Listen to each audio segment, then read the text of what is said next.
ದೇವಸ್ಥಾನಕ್ಕೆ ಹೋಗಿ ಹೇಗೆ ಪೂಜೆ ಅಭಿಷೇಕ ಮಾಡಿ ತೀರ್ಥ ಸೇವಿಸ್ತೀವೋ ಅದೇ ರೀತಿಯಲ್ಲೇ ನಮ್ಮ ದೇಹವೇ ಒಂದು ದೇಗುಲವಿದ್ದಂತೆ.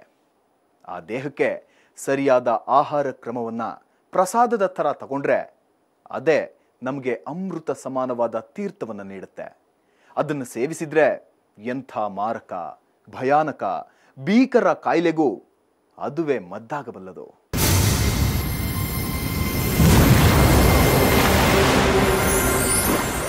ಅದು ಮನೆಯಲ್ಲಿಯೇ, ಹೇಳಬೇಕು ಅಂದರೆ ಮನುಷ್ಯನ ದೇಹದಲ್ಲಿಯೇ ಇರೋ ಮದ್ದು. ಅಂಥ ಶಕ್ತಿ ಆ ಪಾನೀಯಕ್ಕೆ ಇದೆ. ದೀರ್ಘಕಾಲಿಕ ರೋಗಗಳಿಂದ ಬಳಲ್ತಾ ಇರೋರು ಆ ವಿಧಾನ ಅನುಸರಿಸಬಹುದು. ಅದರಿಂದ ಮಾನಸಿಕ ಮತ್ತು ದೈಹಿಕ ಆರೋಗ್ಯವು ವೃದ್ಧಿಯಾಗುತ್ತಂತೆ. ಅಂದ ಹಾಗೆ ಈ ಚಿಕಿತ್ಸೆ ಇಟ್ಟಿರೋ ಹೆಸರು ಶಿವಂಭೂ ಕಲ್ಪ.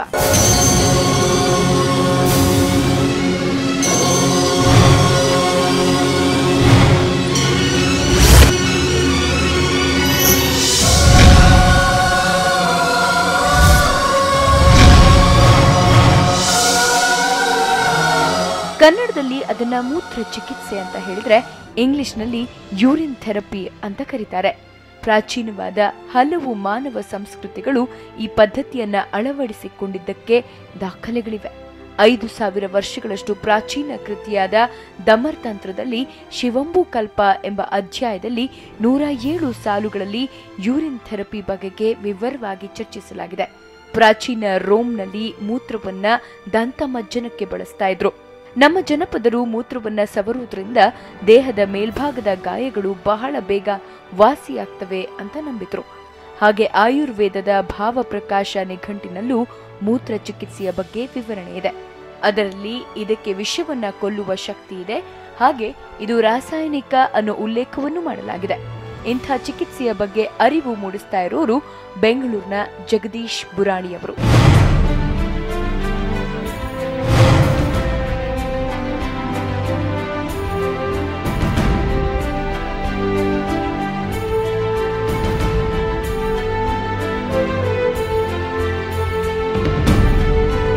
ಜಗದೀಶ್ ಬುರಾಣಿಯವರು ಯೂರಿನ್ ಥೆರಪಿ ಬಗ್ಗೆ ಪ್ರಚುರಪಡಿಸಿ ಹಲವಾರು ಜನರ ಕಾಯಿಲೆಗಳನ್ನ ವಾಸಿ ಮಾಡಿದಾರಂತೆ.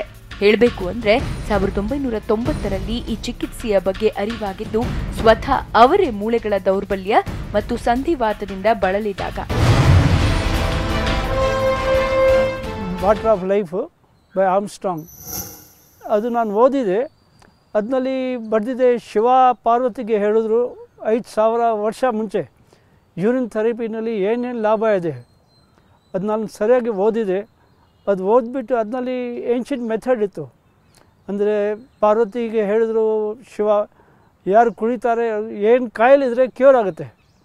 ಸೊ ಅದು ನೋಡಿಬಿಟ್ಟು ವಿಶ್ವಾಸ ಮಾಡಿಬಿಟ್ಟು ನಮ್ಮ ಮೇಲೆ ಟ್ರೈ ಮಾಡಿದೆ.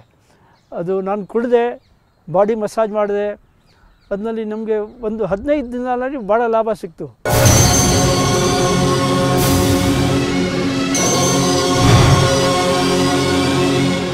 ಇಂಥ ಚಿಕಿತ್ಸೆಯಿಂದ ಲಾಭ ಇದೆ ಅನ್ನೋದನ್ನ ಅರಿತ ಇವರು ಅದರ ಬಗ್ಗೆ ಇನ್ನಷ್ಟು ತಿಳಿದುಕೊಂಡ್ರು. ಆದರೂ ಕೆಲ ಗೊಂದಲಗಳು, ಮನಸ್ಸಿನಲ್ಲಿ ದುಗುಡಗಳು ಮನೆ ಮಾಡಿದ್ರು. ಆಗ ಇವರು ಮೊರೆ ಹೋಗಿದ್ದು ಚೆನ್ನೈನಲ್ಲಿರುವ ಆ ಅಂಗಾಳ ಪರಮೇಶ್ವರಿ ಬಳಿಗೆ.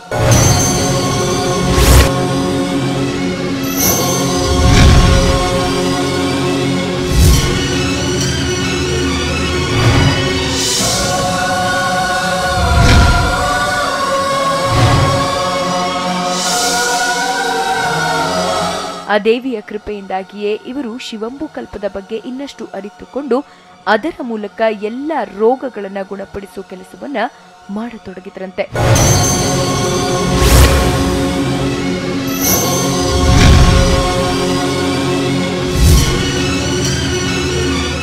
ಚೆನ್ನೈನಲ್ಲಿ ಅಂಗಾಳ ಪರಮೇಶ್ವರಿ ಟೆಂಪಲ್ ಇದೆ. ಅಲ್ಲಿ ಹೋಗಿದರೆ ನಾವು ಅವ್ರಿಗೆ ಹೇಳಿದೆ ನಮ್ಮ ಮನಸ್ಸಿನಲ್ಲಿ ಏನಿದೆ ಅಂತ, ಇದು ಯೂರಿನ್ ಥೆರಪಿ ಅಂತ ಎಲ್ಲ ಜನಗಳಿಗೆ ಲಾಭ ಆಗಬೇಕು, ಅದು ನಾನು ಪ್ರಚಾರ ಮಾಡಬೇಕು ಅಂದರೆ ಬುಕ್ಕು ಸರಿಯಾಗಿ ಬರೀಬೇಕು. ಸೊ ಅವ್ರು ನಮಗೆ ಆಶೀರ್ವಾದ ಕೊಟ್ಟರು. ಅವರು ಆಶೀರ್ವಾದ ಕೊಟ್ಟ ಮೇಲೆ ನಮ್ಮದು ಇದು ಸ್ವಲ್ಪ ಜ್ಞಾನ ಬಂತು.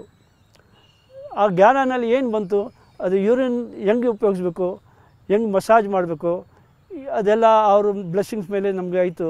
ಅದಾದಮೇಲೆ ನಾನು ಇದು ಬುಕ್ ಬರೆದಿದ್ದೆ. ಮೂತ್ರದ ಬಣ್ಣ ಮತ್ತು ರುಚಿಯು ಯಾವ ರೀತಿಯಾದ ಪಾನೀಯ ಮತ್ತು ಊಟ ಸೇವನೆ ಮಾಡ್ತೇವೆ ಅನ್ನೋದ್ರ ಮೇಲೆ ನಿರ್ಧಾರವಾಗುತ್ತೆ. ಡಯಟ್ ಮತ್ತು ಚಿಕಿತ್ಸೆಯ ಮಾದರಿಯನ್ನ ಕಟ್ಟುನಿಟ್ಟಾಗಿ ಪಾಲಿಸಿದ್ರೆ ಅದು ಸರ್ವ ರೋಗಗಳಿಗೂ ಮದ್ದಾಗಿ ಪರಿಣಮಿಸುತ್ತಂತೆ. ಡಯಾಬಿಟಿಸ್ ಮತ್ತು ಏಡ್ಸ್ನಂತಹ ಕಾಯಿಲೆಗಳನ್ನು ಸಹ ನಿಯಂತ್ರಣದಲ್ಲಿರುವ ಶಕ್ತಿ ನಮ್ಮ ದೇಹದಿಂದ ಹೊರಬರುವ ಮೂತ್ರಕ್ಕಿದೆಯಂತೆ. ಬುರಾಣಿಯವರು ಯೂರಿನ್ ಹೇಗೆ ಬಳಕೆ ಮಾಡಬೇಕು, ಯಾವ ರೀತಿಯ ಮಸಾಜ್ ಮಾಡಬೇಕು, ಅದರಲ್ಲಿ ರೋಗ ನಿರೋಧಕ ಶಕ್ತಿ ಹೇಗೆ ಬರುತ್ತೆ ಅನ್ನೋದ್ರ ಬಗ್ಗೆ ಜನರಲ್ಲಿ ಅರಿವು ಮೂಡಿಸೋ ಕಾರ್ಯ ಮಾಡ್ತಾ ಇದ್ದಾರೆ. ಮೂತ್ರ ಸೇವಿಸಿ ವಾಸಿಯಾಗಿರುವವರಿಂದ ಮೆಡಿಕಲ್ ರಿಪೋರ್ಟ್ಗಳನ್ನು ಸಹ ಇವರು ಸಂಗ್ರಹಿಸಿದ್ದಾರೆ.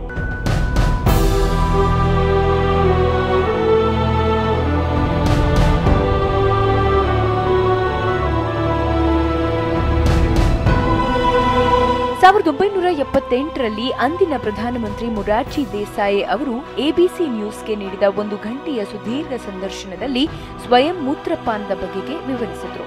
ತಮ್ಮ ಆರೋಗ್ಯದ ಗುಟ್ಟು ಅದೇ ಆಗಿದ್ದು, ಕೋಟ್ಯಂತರ ಮಂದಿ ಬಡ ಭಾರತೀಯರಿಗೆ ಇದೊಂದು ಅಮೂಲ್ಯ ಔಷಧವಾಗಬಲ್ಲದು ಅಂತ ಹೇಳಿ ಎಲ್ಲರನ್ನೂ ಮೂಕ ವಿಸ್ಮಿತರಾಗಿಸಿದ್ರು. ಕ್ಯಾನ್ಸರ್, ಏಡ್ಸ್ನಂತಹ ಕಾಯಿಲೆಗಳನ್ನ ಓಡಿಸೋ ಶಕ್ತಿ ನೈಸರ್ಗಿಕವಾಗಿ ಸಿಗೋ ಮೂತ್ರದಲ್ಲಿ ಇದೆ ಅಂದ್ರೆ ಯಾರಿಗಾದ್ರೂ ಅಚ್ಚರಿ ಆಗೇ ಆಗತ್ತೆ. ಇದಕ್ಕೆ ವೈದ್ಯರು ಏನ್ ಹೇಳ್ತಾರೆ ಅಂದ್ರೆ, ನೆಗಡಿಯಿಂದ ಹಿಡಿದು, ತಲೆನೋವಿಂದ ಹಿಡಿದು, ಹೊಟ್ಟೆ ನೋವಿಂದ ಹಿಡಿದು, ಲಿವರ್ ಪ್ರಾಬ್ಲಮ್, ಲಿವರ್ ಸ್ಟೋನು ಅಥವಾ ಕಿಡ್ನಿ ಸ್ಟೋನು ಅಥವಾ ಕ್ಯಾನ್ಸರು ಅಥವಾ ಮಲ್ಟಿಪಲ್ ಮೈಲೋಮಾ ಅಂತೀವಿ, ಅಥವಾ ಈ ಕೆಲವು ಸರಿ ಮಸಲ್ಸ್ ಎಲ್ಲ ಇದ್ದಕ್ಕಿದ್ದಾಗೆ ವೀಕ್ ಆಗ್ತದೆ, ನಿಲ್ಲಕ್ಕೆ ಆಗೋಲ್ಲ ಮನುಷ್ಯನಿಗೆ. ಅಂಥ ಸಂದರ್ಭದಲ್ಲಿ ಯಾವುದೇ ಇರಲಿ, ತಲೆ ಕೂದಲು ಉದುರೋದು, ಬೇಗ ಬೆಳ್ಳಗಾಗೋದು, ಏನೇ ಕಾಯಿಲೆ ತಗೊಳ್ಳಿ ಈ ಸಮೂತ್ರಪಾನ ಚಿಕಿತ್ಸೆಯಿಂದ ಅದನ್ನು ವಾಸಿ ಮಾಡ್ಕೋಬೋದು. ಇವನ್ ಕ್ಯಾನ್ಸರ್ ಸಹ ಹೇಳಿದೆ ನಾನು, ಎಂಥ ಕ್ಯಾನ್ಸರ್ ಇದ್ರೂ ಇದರಲ್ಲಿ ವಾಸಿ ಆಗ್ತದೆ. ಸ್ವಮೂತ್ರ ಚಿಕಿತ್ಸೆಯಿಂದ ಅದೆಂಥದ್ದೇ ಮಾರಕ ಕಾಯಿಲೆ ಇರಲಿ ವಾಸಿಯಾಗತ್ತಂತೆ. ರಾಜ್ಯದ, ದೇಶದ, ವಿದೇಶದಲ್ಲಿರೋ ಕ್ಯಾನ್ಸರ್ ಪೀಡಿತ ಮಹಿಳೆಯರು ಸ್ವಮೂತ್ರ ಪಾನ ಮಾಡಿ ಕಾಯಿಲೆ ವಾಸಿ ಮಾಡ್ಕೊಂಡಿದ್ದಾರಂತೆ. ಯಾವ ಕಾಯಿಲೆ ಅನ್ನೋದನ್ನ ಪತ್ತೆ ಹಚ್ಚೋದಕ್ಕಾಗಿಯೇ ಇವತ್ತಿನ ಜಮಾನದಲ್ಲಿ ಲಕ್ಷ ಲಕ್ಷ ಖರ್ಚಾಗೋಗುತ್ತೆ. ಆದ್ರೆ ಇಂಥ ಸುಲಭ ಮತ್ತು ಉಚಿತ ಚಿಕಿತ್ಸೆಯ ಬಗ್ಗೆ ಸರ್ಕಾರವೇ ಸಂಶೋಧನೆ ಮಾಡಿದ್ರೆ ಜನಸಾಮಾನ್ಯರಿಗೂ ಒಳ್ಳೇದಾಗತ್ತೆ ಅನ್ನೋ ಅಭಿಪ್ರಾಯ ವೈದ್ಯರದ್ದು. ಈ ಯೂರಿನ್ ಚಿಕಿತ್ಸೆಯನ್ನು ಸರಿಯಾಗಿ ಒಬ್ಬ ಫಾಲೋ ಮಾಡಿದರೆ ಅವನಿಗೆ ಕಾಯಿಲೆ ಬರೋದಿಲ್ಲ. ಅಂದರೆ ಸರ್ಕಾರಕ್ಕೂ ಖರ್ಚಿಲ್ಲ, ಆ ಮನುಷ್ಯನಿಗೂ ತಲೆ ಬಿಸಿ ಇಲ್ಲ, ಹಣ ಖರ್ಚಾಗೋದಿಲ್ಲ. ಸೊ ಹಾಗಾಗಿ ಇದೊಂದು ಅತ್ಯುತ್ತಮವಾದ ಚಿಕಿತ್ಸೆ. ಇದ್ರ ಬಗ್ಗೆ ನಮ್ಮ ಸರ್ಕಾರ ಸಹ ಒಂದು ರಿಸರ್ಚ್ ಮಾಡಿ ಯಾವ ರೀತಿ ಕೆಲಸ ಮಾಡ್ತಾಯಿದೆ ಅಂತ ಸರ್ಕಾರ ಅದನ್ನು ತಿಳ್ಕೊಂಡು ಅದ್ರ ಬಗ್ಗೆ ರಿಸರ್ಚ್ ಮಾಡಿ ಜನರಲ್ ಪಬ್ಲಿಕ್ಕಿಗೆ 1 ಪೈಸೆ ಖರ್ಚಿಲ್ಲದೇನೆ ಆರೋಗ್ಯ ಕೊಡ್ಬೋದು. ಇದೊಂದು ಶೀಘ್ರ ಮತ್ತು ಅಷ್ಟೇ ಸುರಕ್ಷಿತ ಚಿಕಿತ್ಸೆಯಂತೆ. ಈ ಚಿಕಿತ್ಸೆಯ ಬಗ್ಗೆ ಅರಿವು ಮೂಡಿಸೋ ಕೆಲಸವನ್ನ ಸರ್ಕಾರ ಮಾಡಬೇಕು ಅನ್ನೋದು ಜಗದೀಶ್ ಬುರಾಣಿ ಅವರ ಅಭಿಪ್ರಾಯ. ಇದರಿಂದ ರೋಗಿಗಳು ನಯಾ ಪೈಸೆ ಖರ್ಚು ಇಲ್ಲದೆ ಯಾವ ಕಾಯಿಲೆಯನ್ನ ಬೇಕಾದರೂ ಗುಣಪಡಿಸಿಕೊಳ್ಳಬಹುದು. ಈಗಾಗಲೇ ಬುರಾಣಿ ಅವರು ನಮ್ಮ ರಾಜ್ಯದ ರಾಜ್ಯಪಾಲರು ಸೇರಿದಂತೆ ಪ್ರಧಾನಿ ನರೇಂದ್ರ ಮೋದಿ ಅವರಿಗೂ ಪತ್ರ ಬರೆದಿದ್ದಾರೆ, ರಾಷ್ಟ್ರಪತಿಯವರಿಗೂ ಪತ್ರ ಬರೆದಿದ್ದಾರೆ. ಸ್ವಮೂತ್ರ ಚಿಕಿತ್ಸಾ ವಿಧಾನದ ಬಗ್ಗೆ ಮನವರಿಕೆ ಮಾಡಿಕೊಟ್ಟಿದ್ದಾರೆ. ಆದರೆ ಯಾವುದೇ ಪ್ರಯೋಜನವಾಗಿಲ್ಲ.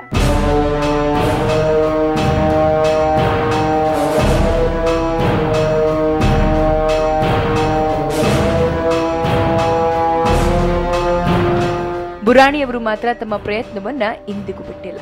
ಇದಕ್ಕಾಗಿ ಒಂದು ವೆಬ್ಸೈಟ್ ಕೂಡ ಓಪನ್ ಮಾಡಿದ್ದಾರೆ. ಅದರಲ್ಲಿ ರೋಗಿಗಳು, ಗುಣಮುಖರಾದವರು ಮಾಹಿತಿ ಸೇರಿದಂತೆ ಚಿಕಿತ್ಸಾ ವಿಧಾನದ ಸಂಪೂರ್ಣ ಮಾಹಿತಿಯನ್ನ ದಾಖಲಿಸಿದ್ದಾರೆ. ಕನ್ನಡ, ಹಿಂದಿ, ತಮಿಳು, ಇಂಗ್ಲಿಷ್ನಲ್ಲಿ ನೈಸರ್ಗಿಕ ಮೂತ್ರ ಚಿಕಿತ್ಸೆಯ ಬಗ್ಗೆ ಪುಸ್ತಕಗಳನ್ನು ಬರೆದು ಮುದ್ರಿಸಿದ್ದಾರೆ. ಸರ್ವ ರೋಗಗಳಿಗೂ ಮದ್ದು ನಮ್ಮ ದೇಹದಲ್ಲೇ ಇದೆ. ಅದನ್ನ ಸರಿಯಾಗಿ ಬಳಕೆ ಮಾಡಿಕೊಂಡ್ರೆ ಎಂಥ ಕಾಯಿಲೆಯನ್ನು ಬೇಕಾದರೂ ವಾಸಿ ಮಾಡ್ಕೊಳ್ಬಹುದು ಅಂದ್ರೆ ಯಾರಿಗಾದ್ರೂ ಅಚ್ಚರಿಯಾಗುತ್ತೆ.